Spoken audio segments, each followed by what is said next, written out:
c'est l'occasion pour moi de vous souhaiter la bonne année 2018. Ok. Nous avons tout droit à côté de lui M. Choupé, Romain. Bonsoir M. Choupé. Bonsoir. C'est votre première apparition à Gris Télé. Bien évidemment. Bonsoir à tous les téléspectateurs du canal 7. J'espère que vous êtes prêts à affronter leurs préoccupations parce que généralement, ils ne nous lâchent pas d'une semelle. Hein. Avec plaisir. Ok. Nous revenons à l'expert sémencier qui est promoteur du cabinet Palon Semences. Bonsoir Lionel Kamani. Bonsoir M. Paulin Wanja. Bonsoir à tous les téléspectateurs du canal 7 Harmonie. Bonsoir aux panélistes. Et bonsoir comme ça à tous les membres du Palon Semences. Permettez-moi de souhaiter une bonne année. C'est toujours un immense plaisir d'être sur ce plateau pour apporter ma modeste contribution au développement agricole. Ok. Le cabinet Palon Semences, il est où ici? Il est à Yaoundé ou il est dans d'autres régions du Cameroun? Bon, Palon Semences, c'est un tout nouveau bébé qui vient de naître. Il est situé à Yaoundé, à la province derrière la DGSN. Ok, d'accord. Nous avons à côté de lui le promoteur de Bobby Farmer, M. Joël Romuald Bobda. Soyez la bienvenue, bonsoir. Bonsoir et bonsoir à tous les téléspectateurs. Donc, on suppose que nous avons les promoteurs et les hommes des terrains. Et même si les deux se rencontrent, parce que le promoteur aussi est un homme de terrain. Oui, tout à fait, tout à fait. D'accord. Je vais commencer par Bobby Farm. Bobby Farm, avez-vous déjà, dans votre entreprise, entrepris la promotion du bananier plantain? Dans notre entreprise, nous avons eu la chance de mettre sur pied 500 plants de bananiers plantains. C'était en 2017, en fin d'année. Et jusqu'à présent, nos plants se portent bien. Ok. On espère que avec la thématique, vous allez vous sentir à l'aise également. Donc, nous revenons à M. Romuald Choupé. Romain Choupé, pardon. M. Romain Choupé, est-ce que le bananier plantain, pourquoi bananier plantain? Pourquoi cette association? Bon, bananier plantain, ça, en Afrique, quand on parle de bananier plantain, on se réfère plus au plantain. Puisque, étant donné que la banane, c'est un fruit qui se mange cru, et le plantain est un féculent. Du coup, en Afrique, nous on a adopté, les Africains ont adopté, appelé le plantain banane plantain. Je ne sais pas si on se comprend. Le plantain, c'est un féculent, et la banane, c'est un fruit. Et ces deux aliments ont les mêmes, je sais pas, ils ont les mêmes textures, si je peux dire ainsi, les mêmes formes. C'est juste qu'au niveau de la peau de la banane est plus douce. C'est pourquoi on va l'appeler la banane douce. Et le plantain a une peau rigide, très dure.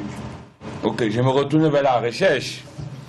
Monsieur oui, Nanga. Juste pour compléter les informations qui ont été données par mon petit frère qui est juste à côté de moi, c'est pour dire qu'il faudrait beaucoup plus d'abord aller dans l'histoire, pour voir l'histoire. La banane est originaire de l'Asie du Sud-Est. Et dans son parcours, il a migré donc de l'Asie du Sud-Est vers l'Inde. Après l'Inde, on allait vers l'Afrique de l'Est. L'Afrique de l'Est, on allait vers les îles Pacifiques, les îles du Pacifique. Au cours de cette migration, ou alors au cours de ce périple voyage, il a subi ce qu'on appelle ici des métamorphoses. Mais il est très clair de savoir ici que la banane, comme le petit frère l'a dit, c'est un fruit. À l'état sauvage, il a des graines. Et en subissant donc des métamorphoses, c'est-à-dire la domestication, les croisements, on est arrivé à ce que nous avons aujourd'hui le plantain, comme il a bien dit, en Afrique on l'appelle plantain. Mais en réalité, c'est banane à cuire. Donc c'est la banane à cuire que nous appelons communément le plantain. Il est donc issu du croisement entre deux espèces sauvages, c'est-à-dire Baldiciana musa baldiciana et Musa acuminata. qui donc au niveau de croisement nous a donc permis d'avoir la banane plantain. Et il est important également de préciser qu'on va distinguer la banane dessert, ce qu'on mange généralement. On a la banane à cuire et on a la banane à mère. Ça, c'est trois groupes qu'on retrouve chez les bananes. Mais en réalité, c'est un problème d'appellation. D'accord. Tous appartiennent à la même famille qu'on appelle la famille des Musacées. D'accord. Nous revenons vers l'espèce sémencée. Monsieur Lionel Camagneux, selon vous, est-ce qu'on peut, produire la banane partout dans le Cameroun? Si oui, est-ce qu'il y a des régions propices, favorables? Merci bien pour cette question. Ce qui est de produire la banane dans toutes les régions au Cameroun, je dirais oui, il est possible que la banane pousse dans toutes les régions au Cameroun. Mais maintenant, les accompagnements qui vont avec, ça permettra à ce qu'on puisse avoir un rendement variant d'une zone à l'autre. Mais pour ce qui est de la culture de banane plantain, la culture de banane plantain demande juste d'avoir un sol vraiment meuble, profond, bien drainé, riche en matière organique. C'est-à-dire que si on a tous ces éléments qu'il faut pour ce sol, et là la culture devient propice et favorable. Et aussi, il faudrait un climat chaud et humide, avec une pluviométrie annuelle supérieure ou égale à 1500 mm. D'accord. Je reviens vers le Dr Nanga. Est-ce que, selon vous, la banane et le plantain ont des mêmes propriétés organoleptiques? Pas nécessairement, comme on l'a dit tantôt. Il y a l'un qui est mangé à l'état naturel. Il y a l'autre qui doit passer par la transformation, c'est-à-dire passer par le feu. C'est pour ça que j'ai distingué entre la banane dessert, c'est-à-dire qu'on le mange après justement un repas, et puis il y a la banane à cuire. Et si la banane plantain mûrit, et qu'elle retrouve la banane dessert peut-être dans le contexte du mûrissement? Non, comme vous avez dit, les caractéristiques organoleptiques ne sont pas les mêmes. C'est-à-dire le goût, hein? On parle du notre spectateur, c'est le goût. Le goût n'est pas le même de toute façon, le goût n'est pas le même. D'accord, d'accord. Mais je voulais juste apporter une précision par rapport à la zone de production de la banane plantain. C'est mieux qu'on parlait de plantain. La zone de production optimum du plantain au Cameroun est limitée dans les 3 zones agroécologiques, à savoir la zone des hauts plateaux de l'Ouest, la zone de forêt à pluviométrie bimodale et la zone de forêt à pluviométrie monomodale. Voilà les 3 zones agroécologiques dans lesquelles on peut cultiver le bananier plantain avec aisance, sans trop de problèmes. Étant donné qu'on a des exigences climatiques, à savoir la température, le sol, le vent, qui sont des éléments qui contribuent. Les 2 autres zones agroécologiques n'offrent pas ces possibilités de production du bananier plantain, bien que nous pouvons avoir des microclimats dans ces zones agroécologiques qui peuvent permettre la culture du bananier plantain. Ok. Lionel, je reviens à vous. Quelles sont les variétés qu'on peut retrouver des plantains, selon vous? Oui, avant de répondre à cette question, j'aimerais juste apporter un petit complément à ce que le docteur a si bien dit. C'est juste pour permettre à nos téléspectateurs de mieux nous comprendre. Quand il parle des zones à pluviométrie monomodale, bimodale, peut-être il y en a qui ne se retrouvent pas. C'est juste pour dire le centre, le littoral et l'ouest. C'est juste pour situer en fait nos téléspectateurs.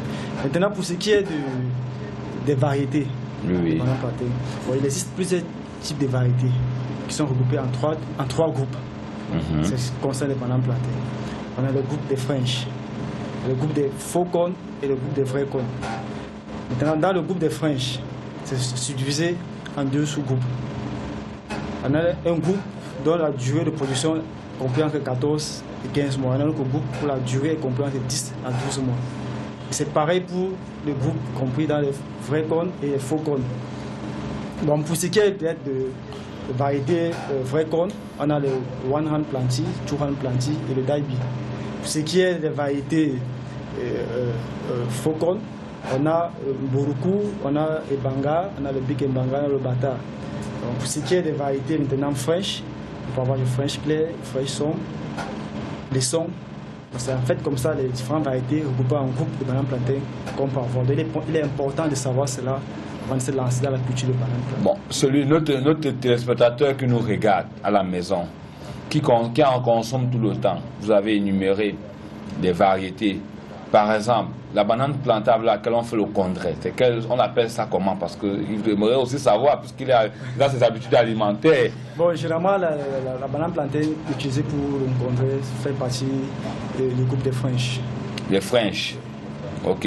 Et celles que les autres tribus pilent généralement accompagnées du haricot. Vous avez une idée? Bon, en fait, généralement, quand on appelle généralement ça le panga. Tout à fait. C'est aussi classé dans le groupe des French. Parce que, en ce qui concerne les Wanhan plantiers, il faut qu'on c'est généralement les plantains qui produisent, c'est-à-dire, non pas assez de mains, mais les doigts sont assez costauds. Et généralement, les French sont beaucoup plus en termes de mains, mais la qualité des doigts sont un peu moins réduite. D'accord, d'accord. Monsieur Romain Tchoupé, selon vous, monsieur Romain Tchoupé, la production de la banane plantain est-elle exigeante vis-à-vis du climat et du sol? Oui, et la production du banane plantain, comme l'a si bien dit mon confrère, se fait dans 3 régions principales du Cameroun, c'est-à-dire l'ouest Cameroun, le centre et le littoral. Et surtout, elle se cultive dans le centre, le littoral et l'ouest, à une altitude supérieure ou égale à 1200 mètres d'altitude. Oui.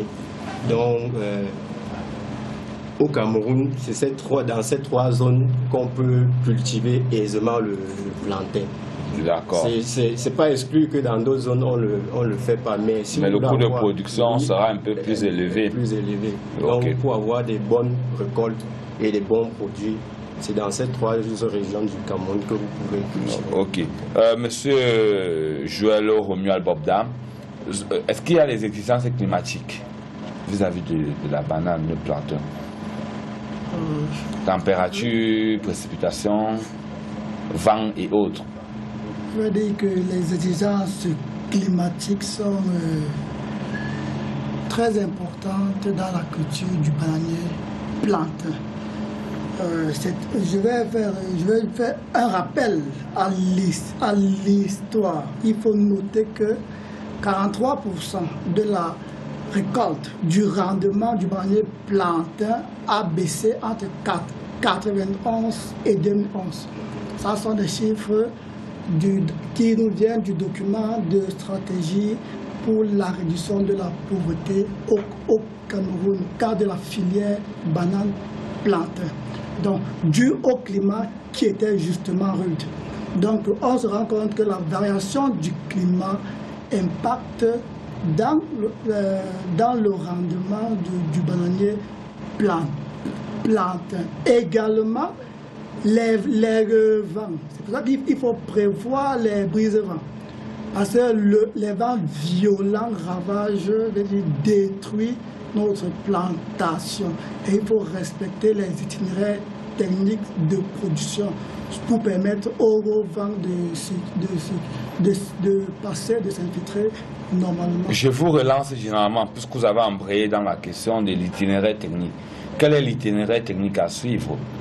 C'est-à-dire vis-à-vis du labour, l'espacement des plants et autres. L'itinéraire technique n'est pas, je dis que il n'y a pas une itinéraire technique standard que tout le monde doit appliquer de manière mathématique. Ça n'existe pas. Là, on n'est plus dans l'agriculture. Mais il faut noter que dans chaque itinéraire technique, il y a des préalables, il y a des choses qu'il faut faire, qui sont obligés. C'est ainsi que dans la culture du bananier plantain, par exemple, il y a la densité de peuplement, la densité au niveau des plants qui varie généralement entre 1200 et 1600 plants en fonction de... On est à 2,5 fois 2,5, on est pratiquement à 1600 plants. Maintenant, si on est... Donc, certains vont appliquer le 4 sur 2 mètres, le 3 fois 3. D'autres appliquent le 2,75 fois 2,75. Là, c'est en fonction de leurs objectifs de production. Il faut noter que certains espacent plus parce qu'ils peuvent associer la culture à d'autres. Maintenant, il faut aussi noter que dans les ITK, il y a l'apport de la matière organique, qui est très important. Là, le bananier plantain aime des sols, a besoin des apports en matière organique. Moi, je m'amusais à dénombrer, nous sommes pratiquement à 6 tonnes de matière organique à l'hectare. Vous voyez que c'est important. Et c'est une culture également qui affectionne de l'azote. Donc, grosso modo, en termes de DTK, je vais vous relancer, monsieur Joël Bobda. Monsieur Nanga, vous avez quelque chose à ajouter? Juste pour revenir un peu sur l'exigence climatique, comme on l'a dit tantôt. Le bananier plantain, en termes de temps, parce qu'il faut, quand on parle d'exigence climatique, on regarde la température, les précipitations et le vent, même la pression et le sol. Ça, ce sont les éléments très importants. En ce qui concerne la température optimum, on est autour de 28 degrés. En deçà de 16, la moyenne ou bien? Non, l'optimum, c'est 28 degrés. Maintenant, en dessous, entre 16 et 18 degrés, on a des problèmes parce que là, la croissance est ralentie. C'est pour ça que vous voyez dans la zone de l'ouest, le bananier plantain va mettre plus long parce que les températures sont basses. Ça fait que ça va ralentir la croissance. Maintenant, en ce qui concerne le vent, vraiment, il faut éviter les zones où il y a trop de vent. C'est pour ça que, également dans la zone de l'ouest, vous allez voir que les bananiers sont beaucoup plus lacérés. C'est-à-dire que les feuilles sont fendiées. C'est justement dû au vent. Et que lorsque les feuilles sont fendiées, vous allez voir qu'il y aura un impact sur le rendement. Parce que la photosynthèse est réduite, par conséquent, il y aura un impact significatif sur le rendement. Maintenant, en ce qui concerne le sol, les sols meubles riches en matière organique sont vraiment propices à la culture du bananier plantain. Ça, c'est les éléments que je voulais ajouter sur les exigences climatiques. Bon, en ce qui, bien évidemment, il faut minimum 200 000 litres de pluie par mois, bien étalé. Si c'est bien étalé, bon, on sait qu'il y a des périodes où il y a beaucoup de pluie. Et puis, bon, néanmoins, quand même, si les pluies sont bien établies, on n'aura pas de problème. Donc, ça veut dire que je reviens un peu à votre petite explication, M. Nanga, parce que quand nous étions très jeunes au village, la grand-mère, parfois, pour éviter que les voisins ou les voisines viennent couper les feuilles de bananier pour aller peut-être faire du coquille, elle fendillait. Donc, c'est une technique à proscrire. Oui, c'est à proscrire. Elle fendillait parce qu'elle savait que quand c'est fendillé, personne ne va attaquer son feuillage. Une fois que la feuille est fendillée, on ne peut plus être utilisée. Donc, mais c'est quelque chose à proscrire. C'est quelque chose à proscrire. Si c'est possible de le faire, c'est quelque chose à proscrire. D'accord. Et je voulais juste aussi également ajouter sur l'itinéraire technique. L'itinéraire technique est connu, il y a le choix du site. Il y a le choix de la semence qui est très important, le choix de la semence. C'est pour ça que lorsqu'on parlait des variétés tantôt, il faudrait vraiment savoir quelles sont les variétés qu'on doit utiliser pour commercialiser. Et ça, c'est le succès de la culture du bananier plantain. Savoir choisir la bonne semence. Pas la semence, je dis bien la bonne semence. Lorsque vous avez la bonne semence et vous appliquez l'itinéraire technique qui suit, vraiment, je suis sûr que vous serez riche. Ce n'est pas l'utopie, c'est la réalité. Ok. Monsieur Romain Tchoupé, je me demande que quand on parle d'itinéraire technique là, quels sont les préalables, le labour dans le labour? Est-ce qu'on doit labourer le sol du bananier plantain comme pour les maraîchers et autres? Est-ce qu'il n'y a pas de technique particulière en tant que technicien agropastoral? Oui, la culture du bananier plantain, on ne parle pas de labour. Généralement, on fait allusion plutôt au poquet, aux trous, donc qui ont une dimension à respecter pour pouvoir faire la culture comme cela se doit. Par exemple, il y a la profondeur peut-être d'un poquet est comprise entre 40 et 35 cm. Et les écartements, l'écartement du trou, c'est-à-dire poquet, doit être compris entre 40 et 50 cm. Il faut aussi signaler que pour produire le plantain, son itinéraire technique est très, très, très important parce que, de un, comme l'a si bien dit mon confrère, il y a les problèmes de vent qui sont vraiment très dévastateurs. Ce qui fait que quand il faut faire la ligne de semis, on doit mettre une ligne de semis parallèle à la direction du vent. C'est-à-dire, si le vent souffle à droite, vous devez mettre votre ligne de semis, la première ligne de semis du côté où souffle le vent. Parce que si vous mettez du côté opposé au vent, vous voyez, il faut que le vent puisse souffler dans la plantation et aisément sans être empêché par les plants. Ce qui fait qu'il n'y aura pas de... les plants ne seront pas brisés. Quel est l'impact du vent dans la production alors? L'impact du vent... L'impact peut être négatif ou positif? Très négatif. Ok, ça fait comment? Ça annule la production? Non, bien? pas ça annule la production, ça brise les plants.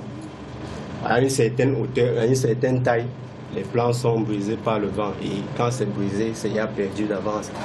D'accord. Juste pour compléter à ce qu'il dit, l'impact du vent, c'est significatif. Il y a un impact sur les feuilles, qui va lacérer les feuilles, le lacèrement des feuilles, dans un deuxième temps qui peut renverser les plants. Je vais montrer un peu l'impact, l'importance du respect de l'ITK dans la production. Au Cameroun, nous sommes pratiquement à 7 tonnes à l'hectare de bananiers plantains. Or, dû au mauvais respect de l'ITK, or, on devrait être dans les 25 à 30 tonnes à l'hectare si on respecte effectivement notre itinéraire technique de production. Ok. Parce que, monsieur Nanga, je reviens vers vous parce que c'est un peu plus laboratoire. Est-ce qu'il est nécessaire ou conseillé d'utiliser des engrais dans la production du bananier plantain? Ça dépend du type de culture que vous faites. Si vous faites une culture intensive, vous serez obligé d'utiliser des engrais. Mais si vous faites les assolements, c'est-à-dire vous cultivez, après vous mettez la parcelle en jachère, vous revenez, vous allez utiliser moins d'engrais. Mais si vous faites la culture intensive, c'est certainement l'utilisation d'engrais exigée. Et puis aussi, ça dépend de la parcelle. L'historique de la parcelle, c'est quelque chose de très important. Lorsque vous connaissez l'historique de la parcelle, qu'est-ce qui a été cultivé, et lorsque vous voulez même faire quelque chose d'assez intéressant, il serait mieux d'analyser votre sol au départ pour savoir est-ce qu'il faut nécessairement apporter un engrais supplémentaire ou pas. Mais comme j'ai dit, en culture intensive, l'engrais est vraiment recommandé. Ok, je reviens à vous, monsieur Lionel Camanien. Bonsoir à vous, s'il vous plaît. Combien de rejetons peut-on donner, peut donner un plant de bananier plantain, un pied de bananier plantain, autant pour moi, selon vous? C'est Henri Joël Feugueux de Mendon. Le nombre de... Merci bien pour la question. De rejetons que peut donner de en pleine croissance. Que peut donner pied. Un pied de bananier plantain. Je le saurais dire qu'on peut avoir un nombre, c'est-à-dire déterminé. C'est-à-dire le nombre va dépendre déjà de l'entretien de la plantation, du suivi, de la zone, de la variété, de l'âge. Oui, on suppose que tous les paramètres sont réunis. Ça peut varier, ça peut osciller de 1 à combien ou de 2 à combien ou de... Bon, on peut dire, on peut avoir une moyenne de 20. Autour d'un pied. Oui. Avant 20, ça ne veut pas dire d'un coup vous allez que peut-être, disons, à partir de l'âge où le plant est prêt déjà à donner des jetons à ce moment pour avoir. Est-il donc conseillé de le retirer au fur et à mesure, de retirer ces rejetons-là au fur et à mesure? Bon, le retenage, c'est une technique d'entretien, c'est important. Pourquoi? Parce que si vous avez un pied mère qui tout autour a peut-être 5 petits, si je peux me permettre du terme, vous voyez que cela aura un impact sur le rendement et la croissance. Il y aura compétition? Il y aura compétition, il y aura allopathie. Pourquoi? Parce qu'en fait, au même moment où la plante mère aura besoin de nutriments, les petits auront les mêmes besoins. Voilà, les questions, il est préférable, il est conseillé de réserver en moyenne 1 ou 2 rejetons autour du plant mère. Juste pour compléter ce que le collègue est en train de dire. Allez-y. Ça dépend des objectifs de qu'on s'est établi au départ. On a une parcelle, c'est pourquoi? C'est pour la production ou bien c'est pour la production des rejets. Si c'est pour la production des rejets, on peut laisser même tout le monde pousser. Mais maintenant, si c'est pour la production, pour la commercialisation, on est obligé d'éliminer les rejets pour permettre donc ici la formation, en tout cas, le bon développement des régimes. Donc vraiment, il est très important à ce niveau-là. Okay. Et si vous faites une parcelle juste pour la production des rejets, vous pouvez le laisser sans problème. D'accord, nous verrons comment on produit les rejets. Je vais vous relancer tous. On va entrer dans le vif de notre sujet. Hein. La production du bananier plantain permet-elle à l'agriculteur de devenir riche? Ne voyons pas la richesse d'abord épicurienne de l'argent. Est-ce qu'il peut être riche? La question à qui veut la prendre? Ce sont les arguments qui intéressent nos téléspectateurs. Bon, ok, je me lance dans la question. Je dirais que la culture du banane plantain